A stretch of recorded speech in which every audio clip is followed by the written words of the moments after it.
اعتکاف کا لغوی مطلب ہے کسی چیز کو اپنے اوپر لازم کر لینا. اعتکاف کا لغوی مطلب کسی چیز کو اپنے اوپر لازم کر لینا، اور اس کا اصطلاحی مطلب یہ ہے کہ مسجد میں اس نیت سے رکنا، اپنے آپ کو مسجد کے ساتھ اس نیت سے اٹیچ کر لینا، یا اپنے اوپر مسجد کو اس نیت سے لازم کر لینا کہ اللہ تعالیٰ کا قرب حاصل ہو جائے، کہ اللہ تعالیٰ کے ہم قریب ہو جائیں.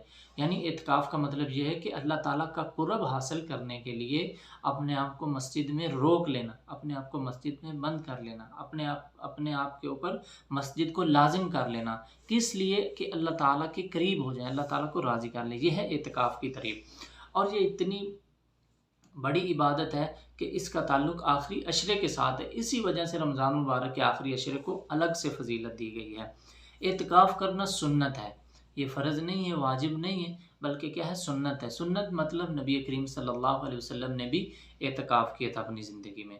اور اعتکاف کے بارے میں قرآن مجید میں آتا ہے، اللہ تعالیٰ فرماتے ہیں وَلَا تُبَاشِرُوهُنَّ وَأَنْتُمْ عَاكِفُونَ فِي الْمَسَاجِدِ، کہ اپنی بیویوں سے ہم بستری نہ کرو اس حالت میں کہ تم مساجد میں اعتکاف کر رہے ہو.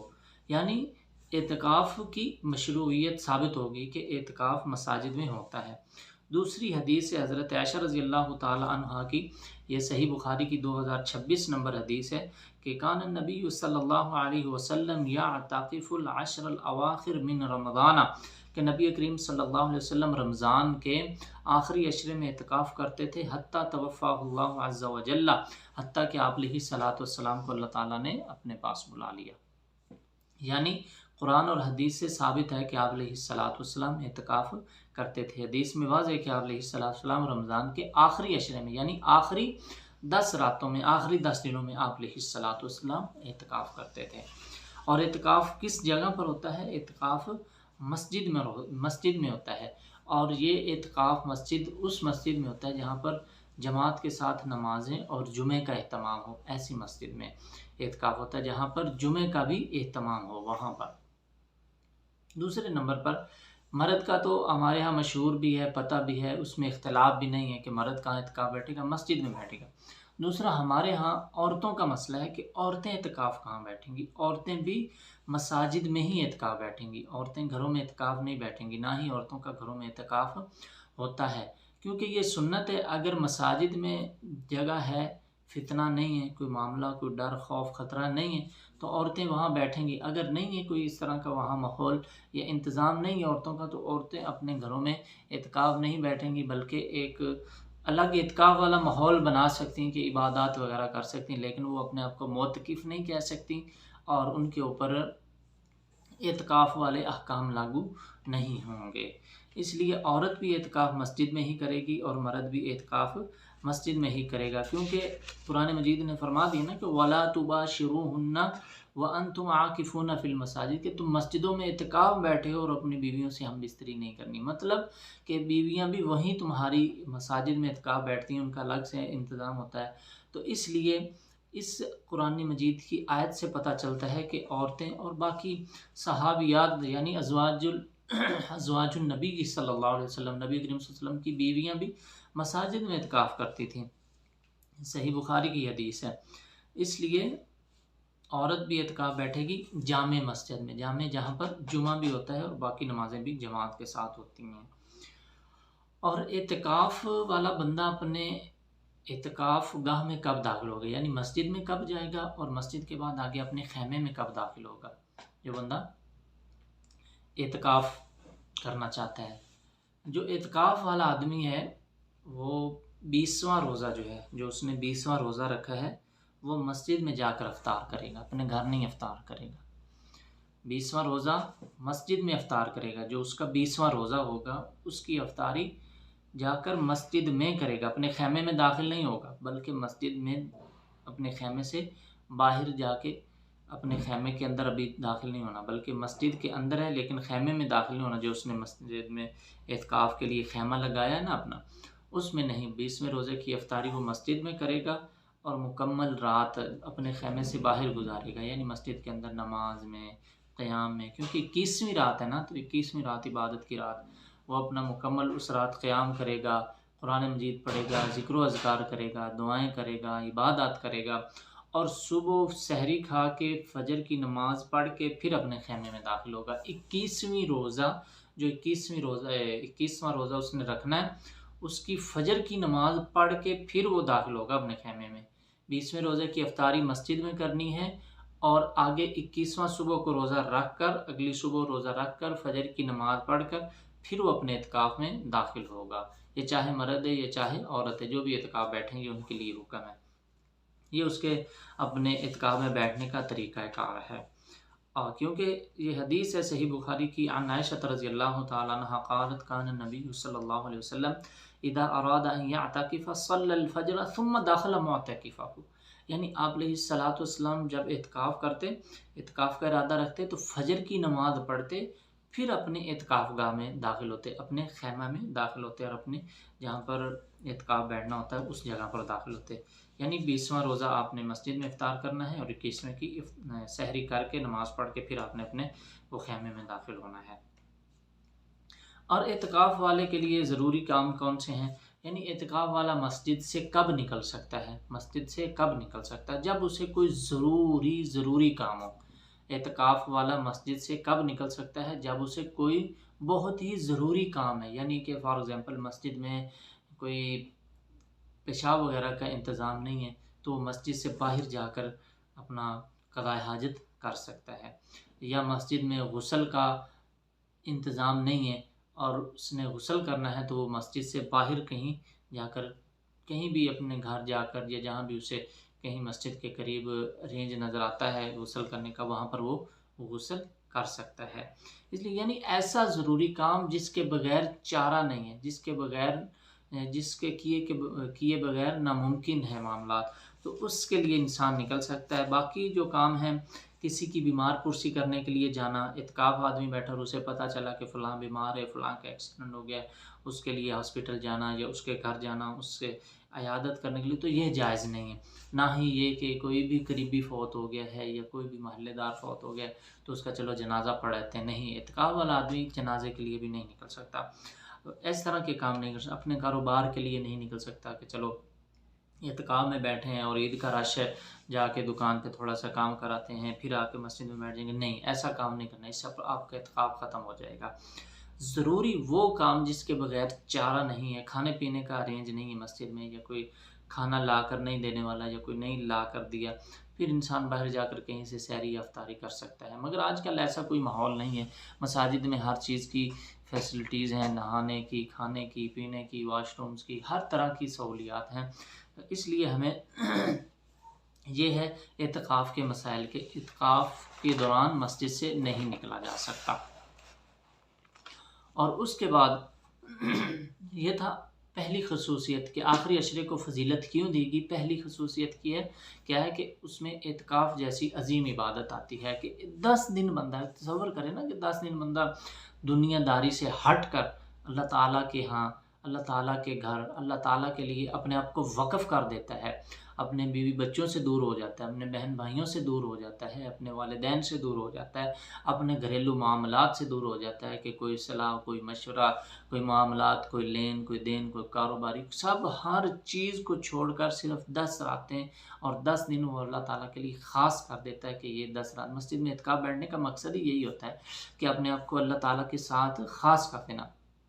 اور باقی کچھ ہمارے یہاں رواجی کلمات ہیں، یہ کسی حدیث سے ثابت نہیں ہے کہ اعتکاف میں بیٹھنے کی نیت کرنا کہ نویت المسجد اعتکافاً، اس طرح کی نویت اعتکافاً فی المسجد کہ مسجد میں اعتکاف کی نیت کرتا ہوں، نہیں، نیت جو ہے وہ ضروری ہے، بالکل ضروری ہے، لیکن دل کا نیت دل سے ہوتی ہے، اس کے کوئی الفاظ حدیث سے ثابت نہیں ہے اعتکاف کی نیت کے۔ یا دوسرے ہمارے ہاں کچھ معاملات اس طرح کے ہیں کہ منہ چہرہ نہیں دکھانا ہے، کسی سے بات نہیں کرنی، نہیں، یہ غلط ہے۔ چہرہ کو جو چھپاتے ہیں یا جو بعض اوقات ان کی نیت یہ ہوتی ہے کہ ریاکاری نہ آئے، کسی کو پتہ نہ چلے کہ مسجد میں کون اعتکاف بیٹھا ہے، یہ ضروری نہیں، یہ اعتکاف کا حصہ نہیں ہے۔ اگر آپ کے دل کے اندر ریاکاری نہیں تو آپ اپنا چہرہ دکھا سکتے ہیں، ریاکاری کا خدشہ ہے چہرہ چھپا سکتے ہیں کہ کسی کو نہ پتہ چلے کہ اعتکاف میں کون بیٹھا ہے، کسی کو نہ پتہ ہو کہ کون عبادت کر رہا ہے، بس میں ایک اللہ تعالیٰ کا گمنام سا بندہ ہو کہ اللہ تعالیٰ کی عبادت کرتا رہوں، اس نیت سے چلو اگر کوئی کرتا ہے تو ٹھیک ہے، لیکن یہ اعتکاف کا حصہ نہیں ہے کہ چہرہ نہ دکھانا، اگر دکھایا تو آپ کے اعتکاف میں کوئی فرق آئے گا، ایسی کوئی حدیث نہیں ہے۔ اور کسی سے بات نہ کرنا، آپ بات کر سکتے ہیں لیکن مطلب کی، کیونکہ دیکھیں نا مسجد میں الگ سے اللہ تعالیٰ کے لیے اپنے آپ کو وقف کرنے کا مقصد ہی یہ ہے کہ یہ 10 دن میں نے اللہ سے باتیں کرنی۔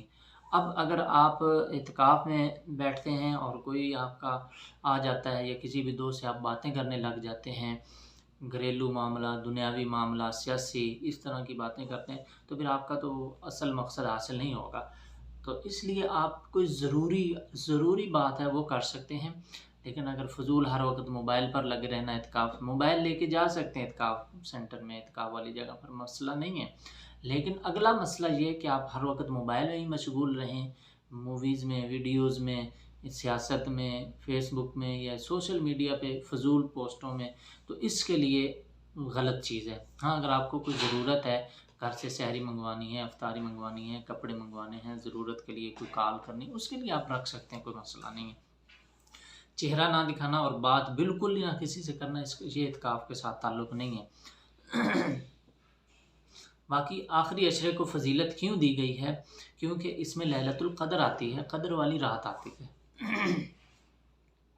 لیلۃ القدر یہ اللہ تعالیٰ نے امت محمدیہ صلی اللہ علیہ وسلم کو عطا کر کے، یعنی ہمیں اللہ تعالیٰ نے یہ رات عطا کر کے ہم پر بہت بڑا احسان کر دیا اللہ تعالیٰ نے، کیونکہ یہ ایک بابرکت رات ہے، کیونکہ یہ اللہ تعالیٰ نے ایک عظیم نعمت ہمارے لیے بنائی ہے کہ ہماری بخشش کے بہانہ اللہ تعالیٰ نے یہ لگایا تاکہ میں اپنے بندوں کو کسی طریقے سے بخش دوں، کیونکہ اِنَّا أَنزَلْنَاهُ فِي لَيْلَةٍ مُبَارَكَةٍ، اللہ تعالیٰ فرماتے ہیں کہ یہ جو قرآن مجید ہے اسے ہم نے بابرکت رات میں نازل کی ہے، یعنی لیلۃ القدر میں اللہ تعالیٰ نے اس قرآن مجید کو نازل کیا، تو یہ برکت والی، اس کا مطلب وہ رات ہے، یہ برکتوں والی رات ہے، یہ برکتیں سمیٹنے والی رات ہے، ہمیں اس رات کے اندر برکتیں سمیٹنی چاہیے۔ میں بار بار آپ کو یہ بات کر رہا ہوں کہ اس کورس کو کورس تک محدود نہ رکھیں، اس کورس کا مطلب سند، اس کورس کا مطلب انعام، امتحان، یہ بعد میں، بہت بعد میں آتا ہے۔ سب سے پہلا جو مقصد اس کا یہ ہے کہ نوجوانوں کے اندر رمضان المبارک کی اہمیت، ویلیو، فضیلت، اور رمضان المبارک کے جو روزے رکھتے ہیں جنہیں اہمیت کا پتہ ہے اور انہیں احکام و مسائل کا نہیں پتہ، ان کے لیے احکام و مسائل، اور تاکہ وہ اپنے روزے کو خراب ہونے سے بچا سکیں، یا جن کے روزے کمزور ہیں ان کے روزوں کے اندر طاقت کس طرح ڈالنی ہے وہ بتا رہے ہیں، تاکہ اپنے روزے کے اندر ایسے کاموں سے بچیں جن کی وجہ سے روزے کے ثواب میں کمی آتی ہے، اور ایسے کام کریں جن کی وجہ سے روزے کے ثواب میں زیادتی آتی ہے۔ اس لیے ہمیں لیلۃ القدر، اس کی جو ہے بہت زیادہ قدر کرنی چاہیے، قدر والی رات ہے اور اس کی قدر کرنی چاہیے۔ کیوں اس کو فضیلت کیوں ملی ہے؟ دیکھیں سورۃ القدر، اللہ تعالیٰ نے مکمل ایک سورت نازل کر دی ہے اس نام سے، اِنَّا أَنزَلْنَاهُ فِي لَيْلَةِ الْقَدْرِ، کہ اللہ تعالیٰ فرماتے ہیں کہ ہم نے اس قرآن مجید کو لیلۃ القدر میں، یعنی قدر والی رات میں نازل کر دیا۔ وَمَا أَدْرَاكَ مَا لَيْلَةُ الْقَدْرِ، اور تمہیں کیا پتہ اور تم کیا جانو لیلۃ القدر کیا چیز ہے۔ لیلۃ القدر خیر من الف شہر، جو لیلۃ القدر ہے یہ 1000 مہینوں کی عبادت سے بہتر ہے۔ خیر من الف شہر تنزل الملائکۃ والروح فیہا بإذن ربہم، اس رات میں تو فرشتے اترتے ہیں اور روح الامین جبرائیل اترتے ہیں، والروح والملائکۃ تنزل الملائکۃ والروح فیہا بإذن ربہم من کل امر، یعنی اس رات میں اللہ تعالیٰ کے حکم سے تمام معاملات طے پاتے ہیں۔ سلام، یعنی اس رات سلامتی بھی نازل ہوتی ہے اللہ تعالیٰ کی فجر طلوع ہونے تک، یعنی یہ صورت مکمل ایک لیلۃ القدر کے بارے میں نازل ہوئی ہے۔ اس صورت میں 6 فضیلتیں آئی ہیں اس رات کے بارے میں، اس صورت میں لیلۃ القدر کی 6 فضیلتیں ہیں۔ سب سے پہلی فضیلت کہ اللہ تعالیٰ نے اس رات قرآن مجید کو نازل کیا۔ قرآن مجید و انسانیت کے لیے ہدایت کا سبب ہے، اور دنیا آخرت، اگر جو بندہ قرآن مجید کو اپنی زندگی میں لے آتا ہے تو وہ دنیا آخرت میں اس کے لیے ایک سعادت کی بات ہے، خوش قسمتی کی بات ہے، کامیابی کی بات ہے کہ وہ بندہ دنیا میں بھی کامیاب اور آخرت میں بھی کامیاب۔ یعنی سب سے پہلی فضیلت اِنَّا أَنزَلْنَاهُ فِي لَيْلَةِ الْقَدْرِ، اللہ تعالیٰ فرماتے کہ ہم نے قرآن مجید کو قدر والی رات نازل کی ہے۔ سب سے پہلی فضیلت کس رات؟ قرآن مجید نازل ہوا۔ دوسری فضیلت یہ ہے کہ اللہ تعالیٰ فرماتے ہیں وَمَا أَدْرَاكَ مَا، جیسے انسان کسی کو سوالی انداز میں کسی چیز کی ویلیو بتانے کے لیے کرتا ہے، بھئی آپ کو کیا پتہ کہ یہ چیز کی کیا فضیلت ہے، آپ کو کیا پتہ اس چیز کا، یعنی ایک فضیلت بتانی مقصد ہوتا ہے کہ یہ چیز میں نے خریدی ہے مگر آپ کو کیا پتہ کہ اس چیز کی کیا ویلیو ہے۔ اس طرح اللہ تعالیٰ فرمایا وَمَا أَدْرَاكَ مَا لَيْلَةُ الْقَدْرِ، تمہیں کیا پتہ کہ لیلۃ القدر کیا بات ہے اور کیا چیز ہے اور کتنی اس کی فضیلت ہے۔ یعنی سوالیہ انداز میں اللہ تعالیٰ نے مزید قدر والی رات کی اہمیت بڑھا دی۔ تیسری فضیلت کس بات کی ہے کہ اللہ تعالیٰ فرماتے ہیں کہ اس ایک رات کی عبادت 1000 مہینوں کی عبادت سے بہتر ہے۔ 1000 مہینہ تقریباً 83 یا 84 سال بنتا ہے۔ یعنی اگر انسان ایک لیلۃ القدر کی رات عبادت کرتا ہے، لیلۃ القدر میں عبادت کرتا ہے، اور ایک انسان 84 سال عبادت کرتا ہے، تو یہ جس نے لیلۃ القدر میں عبادت کی ہے وہ اس بندے سے افضل ہے۔ یعنی سم ٹائم انسان کی زندگی 83-84 سال ہوتی ہی نہیں ہے۔ ایک بندہ 83-84 سال عبادت کر رہا ہے اور ایک بندہ ایک رات عبادت کر رہا ہے، تو یہ ایک رات والا اس سے بہتر ہے۔ اور چوتھی فضیلت اس کی کیا ہے کہ اس رات فرشتے نازل ہوتے ہیں۔ فرشتے نازل ہوتے ہیں، فرشتے نازل ہونے کا مقصد خیر و برکت والا وقت ہوتا ہے، یہ خیر و برکت کی علامت ہوتی ہے۔ فرشتے ہر جگہ تو نازل نہیں ہوتے ہیں۔ فرشتوں کا نازل ہونے کا مطلب یہ ہے کہ اس رات میں خیر اور برکت ہوتی ہے، اس لیے اللہ تعالیٰ کے فرشتے نازل ہوتے ہیں۔ پانچویں فضیلت یہ ہے کہ اس میں سلامتی ہے، سلام، اس میں سلامتی ہے، یعنی جو انسان اس رات کو پا لیتا ہے وہ سلامت ہے بیماریوں سے، وہ سلامت ہے جہنم کے عذاب سے، وہ سلامت ہے دنیاوی آزمائشوں سے، وہ سلامت ہے برے کاموں سے، برے انجام سے۔ اس لیے اس رات کے اندر اللہ تعالیٰ فرماتے ہیں سلام ہی حتی مطلع الفجر، یعنی اس رات کے اندر کیا ہے؟ سلامتی ہے۔ اس رات کو جو پا لیتا ہے وہ سلامت رہتا ہے۔ اور چھٹی اس رات کی فضیلت کیا اس صورت میں بیان ہوئی ہے کہ اللہ تعالیٰ نے اس صورت کو مکمل نازل کر دیا لیلۃ القدر کے بارے میں، یہ اس کی چھٹی فضیلت ہے۔ یعنی ایک صورت مکمل ہی اللہ تعالیٰ نے اس رات کے نام کر دی سورۃ القدر، کہ اللہ تعالیٰ نے اس رات کے نام پر ایک مکمل صورت ہی نازل کر دی۔ یعنی سورۃ القدر کے ریلیٹڈ سورۃ القدر کے اندر یہ 6 فضیلتیں اس ایک رات کی ایک ہی صورت میں 6 فضیلتیں آئی ہیں، سبحان اللہ۔ اور اس کی فضیلت حدیث میں بھی آتی ہے کہ نبی کریم صلی اللہ علیہ وسلم نے فرمایا من قام لیلۃ القدر ایمانا واحتسابا غفر له ما تقدم من ذنبہ، کہ جو بندہ لیلۃ القدر یعنی قدر والی رات کی عبادت ایمان اور ثواب کی نیت سے کرتا ہے، ایمان اور ثواب کی نیت سے کرتا ہے، تو غفر له ما تقدم من ذنبہ، اس کے سابقہ گناہ معاف کر دیے جاتے ہیں۔ جیسے صحیح بخاری کی 37 حدیث ہے کہ اللہ تعالیٰ اس کے سابقہ گناہ تمام معاف فرما دیتا ہے اور اسے 83-84 سال کی عبادت کا ثواب مل جاتا ہے۔ اس لیے ہمیں ایسے جو زندگی میں مواقع ہیں انہیں نہیں چھوڑنا چاہیے، بلکہ اللہ تعالیٰ سے زیادہ دعا کرنی چاہیے کہ اللہ ہماری زندگی میں زیادہ سے زیادہ لیلۃ القدر آئے، اللہ ہماری زندگی میں زیادہ سے زیادہ رمضان آئے، اللہ ہماری زندگی میں زیادہ سے زیادہ نیکیاں آئیں، اللہ ہم زیادہ سے زیادہ آپ کی تابعداری فرمانبرداری کر سکیں۔ یہ اللہ تعالیٰ نے اپنے بندوں کو بخشش کے لیے بہانے دیے ہیں۔ اور یقینی بات ہے کہ قرآن مجید اسی ہی رات نازل ہوا ہے۔ کیونکہ اللہ تعالیٰ نے سورہ بقرہ میں فرمایا ہے شہر رمضان الذی انزل فیہ القرآن، کہ رمضان المبارک کا مہینہ ایسا ہے کہ جس میں قرآن مجید ہم نے نازل کیا۔ پھر آگے جا کر اللہ تعالیٰ فرماتے ہیں انا انزلناہ فی لیلۃ القدر، کہ قرآن مجید کو ہم نے قدر والی رات نازل کیا۔ یعنی قدر والی رات نازل کیا، کیا مطلب کہ یہ قدر والی رات رمضان المبارک میں آتی ہے، اس لیے اللہ فرماتے ہیں کہ ہم نے قرآن مجید کو رمضان میں نازل کیا اور قدر والی رات میں نازل کیا۔ یعنی وہ قدر والی رات کب آ رہی ہے؟ رمضان میں آ رہی ہے، بلکہ صحیح حدیث ہے، واضح حدیث ہے۔ حضرت ابو ذر رضی اللہ تعالیٰ عنہ سے روایت وہ فرماتے ہیں کہ یا رسول اللہ صلی اللہ علیہ وسلم اخبرنی عن لیلۃ القدر ایہا فی رمضان ام فی غیرہ۔ حضرت ابو ذر فرماتے ہیں اللہ کے نبی کریم صلی اللہ علیہ وسلم مجھے بتائیے کہ کیا لیلۃ القدر رمضان میں ہی آتی ہے؟ تو آپ علیہ السلام نے فرمایا بل ہی فی رمضان، بلکہ وہ رمضان میں ہی ہے۔ یہ اس لیے وضاحت کی ہے کہ لیلۃ القدر رمضان میں ہے۔ کچھ ہمارے ہاں مشہور ہو گیا ہے کہ شعبان کی جو 15 تاریخ ہوتی ہے، شب برات جسے ہم کہتے ہیں، اس رات قرآن نازل ہوا ہے یا اس رات کو فضیلت ہے یا اس رات کو لیلۃ القدر کہا جاتا نہیں، بلکہ لیلۃ القدر رمضان میں ہے، اور رمضان میں قرآن نازل ہوا ہے، نہ کہ یہ 15 شعبان اور 15 جو ہے شب رات جو ہے اس میں قرآن مجید نازل ہوا ہے، اور نہ ہی اس رات فیصلے کیے جاتے ہیں، فیصلے بھی اسی رات کیے جاتے ہیں، فیہا یفرق کل امر حکیم، اس رات لیلۃ القدر میں تمام معاملات کے فیصلے کیے جاتے ہیں۔ اس حدیث سے پتہ چلتا ہے کہ قرآن مجید جو نازل ہوا ہے وہ یعنی پتہ چلتا ہے کہ لیلۃ القدر جو ہے وہ رمضان میں ہی آتی ہے۔ اب اگلا سوال یہ ہے کہ آخری عشرے میں لیلۃ القدر کس رات میں آتی ہے؟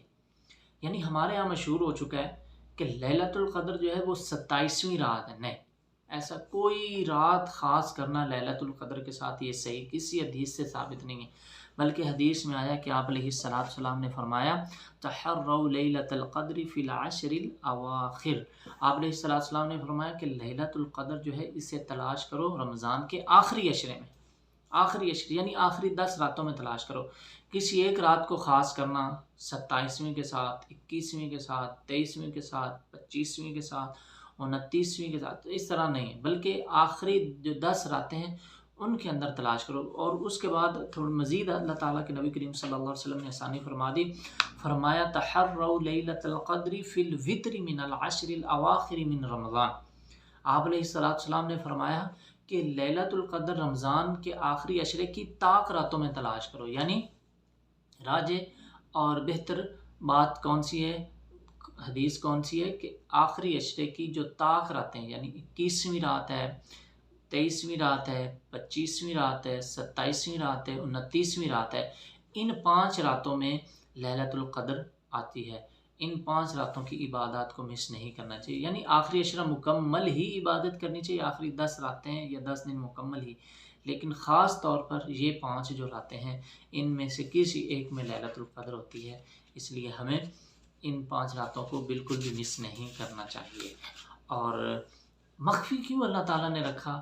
اس لیے کہ میرے بندے زیادہ سے زیادہ یعنی ایک رات کو پانے کے لیے ہر رات عبادت کریں گے، اگر ایک رات بتا دی جائے تو وہ صرف ایک ہی رات عبادت کریں گے، نہیں، اس لیے اللہ تعالیٰ نے مخفی رکھی ہے تاکہ میرے بندے ایک رات کو پانے کے لیے تمام راتوں کی عبادت کر لیں، زیادہ سے زیادہ انہیں ثواب مل جائے، زیادہ سے زیادہ اپنے نامہ اعمال میں نیکیاں بنا لیں، زیادہ سے زیادہ اپنے آپ کو اللہ تعالیٰ کے قریب کر لیں۔ اس لیے یہ تھا آخری عشرہ، اور یہ رمضان المبارک میں بہت زیادہ اہمیت کا حامل ہے، اسے ہمیں ضائع نہیں کرنا چاہیے۔ اگر ہم واقعتاً ہی مسلمان ہیں، عاقل ہیں، ہمارے اندر عقل ہے، اور واقعتاً ہم شعور رکھتے ہیں کہ ہم نے اللہ تعالیٰ کے ہاں جواب دینا ہے، تو ہمیں زیادہ سے زیادہ اپنی نیکیوں پر فوکس کرنا ہوگا۔ اور اگر ہم واقعتاً نہیں سمجھتے ہیں کہ شیطان جو ہے ہمیں اس رات سے دور کرے گا، تو ہمیں شیطان کا مقابلہ کرنا چاہیے، کیونکہ شیطان تو پہلے ہی چاہتا ہے کہ میں انسان کو نیکیوں سے زیادہ دور رکھوں۔ اس لیے آخری عشرے کو، اور اگر ہو سکے گھریلو معاملات، اپنی اسٹڈی، اپنے کام انہیں دیکھتے ہوئے اعتکاف کی اگر آپ کو کوئی سہولت ہے، کوئی اللہ تعالیٰ نے موقع دیا تو اعتکاف بھی لازمی بیٹھیں، لیکن عورتوں کے لیے ضروری ہے کہ وہ ان کا اگر خامن ہے تو ان سے پوچھیں، اجازت لیں، گھریلو اجازت کے بعد وہ اعتکاف بیٹھیں، اگر گھر سے اجازت نہیں ملتی تو وہ نہیں بیٹھیں گی، کیونکہ یہ نفلی عبادت ہے، گھر والوں کا حکم ماننا لازمی ہے۔ تیسرے نمبر پر اس رات کی جو عبادت ہے لیلۃ القدر کی، آخری عشرے کی 5 راتیں، طاق راتیں جو ہیں، یا آخری عشرہ مکمل، آخری 10 راتیں، بہتر تو یہی ہے کہ آخری 10 راتیں مکمل اللہ تعالیٰ کی عبادت میں گزاری جائیں، اگر نہیں تو کم از کم ہمیں 5 راتیں جو ہیں، اس کی طاق 5 راتیں وہ عبادت لازمی کرنی چاہیے، تاکہ اللہ تعالیٰ ہم سے راضی ہو جائے۔ اور اللہ تعالیٰ سے دعا ہے کہ اللہ تعالیٰ ہمیں لیلۃ القدر پانے کی توفیق عطا فرمائے، اللہ تعالیٰ ہمیں اس رات کی عبادت کرنے کی توفیق عطا فرمائے جس رات میں قدر ہو، جس رات میں لیلۃ القدر ہو، اللہ تعالیٰ ہمیں عمل کرنے کی توفیق عطا فرمائے، اور اللہ تعالیٰ ہماری نیکیوں کو قبول فرمائے۔ کوئی بھی نیکی کریں تو آخر میں دعا یہ ضرور کیا کریں کہ اللہ تعالیٰ ہماری نیکیوں کو قبول فرمائے۔ السلام علیکم ورحمۃ اللہ۔